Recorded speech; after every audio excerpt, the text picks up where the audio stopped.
Vamos falar agora desse primeiro dia útil de fevereiro do mercado financeiro. Abrimos espaço para Mitchell Diniz, editor da Exame. Boa noite, Mitchell. O Ibovespa começou em alta ou a Petrobras não deixou? Boa noite, Celso. Boa noite, Marina. Olha, quase que a Petrobras não deixa. A ação que tem um peso de 11% aproximadamente na carteira do Ibovespa, teve forte baixa hoje por conta dos preços do petróleo no mercado internacional. O barril do petróleo Brent, que é referência para a Petrobras, teve uma queda de 5% aproximadamente na sessão de hoje. Isso por conta de afirmações do presidente dos Estados Unidos, Donald Trump, que estaria disposto a negociar com o Irã.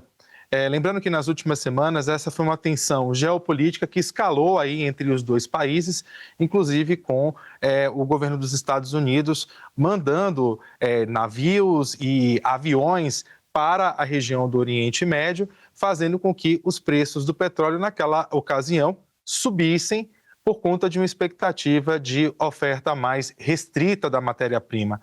Agora, com essa informação de que tudo pode se resolver de forma pacífica, o preço do barril do petróleo acabou despencando no exterior e influenciando nos papéis da Petrobras. As ações preferenciais caíram 1,4% e as ordinárias caíram 2%, justamente num dia em que foi divulgado a produção brasileira de petróleo em 2025, que bateu recorde, chegando a 3,7 milhões de barris de petróleo diários.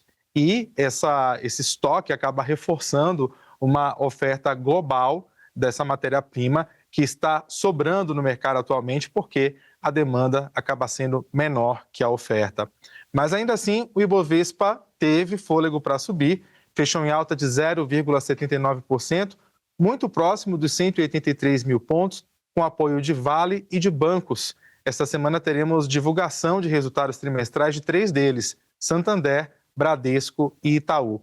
E o dólar fechou com uma ligeira alta de 0,2%, mesmo com todo esse clima de alta na nossa bolsa, no mercado acionário e também no mercado internacional, Celso, Marina.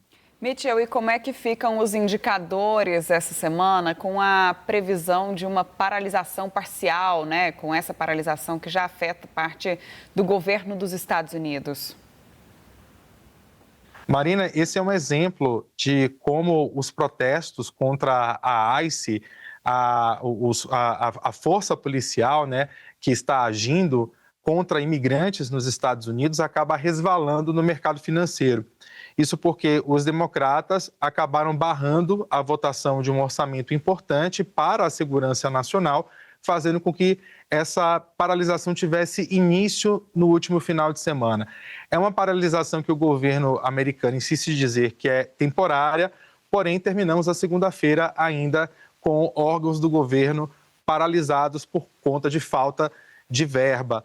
Entre eles, o Departamento de Trabalho dos Estados Unidos, que deveria divulgar até a sexta-feira alguns dados importantes. Um deles, que é o relatório JOLTS, a abertura de vagas de trabalho no setor privado, e na sexta-feira o payroll, que é a folha de pagamento, o número que reúne a abertura de vagas de trabalho em todos os Estados Unidos. Esses dados são super importantes no momento porque eles estão pautando as decisões de juros lá.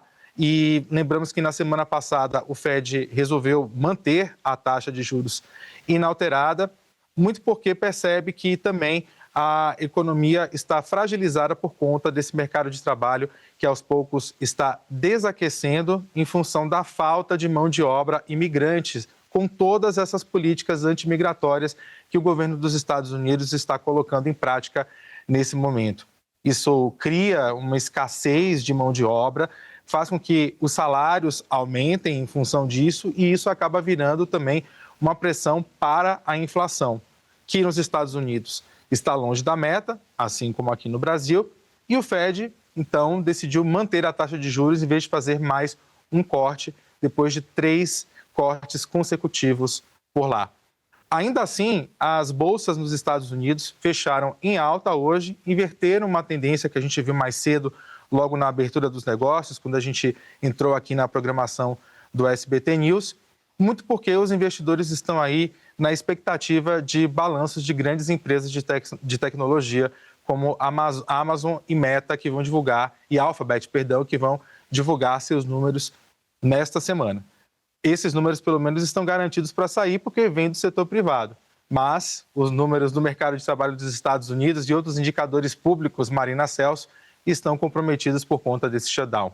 Mitchell Diniz, editor da revista Exame, muito obrigado pelas informações do mercado financeiro do Brasil e dos Estados Unidos. Até a próxima.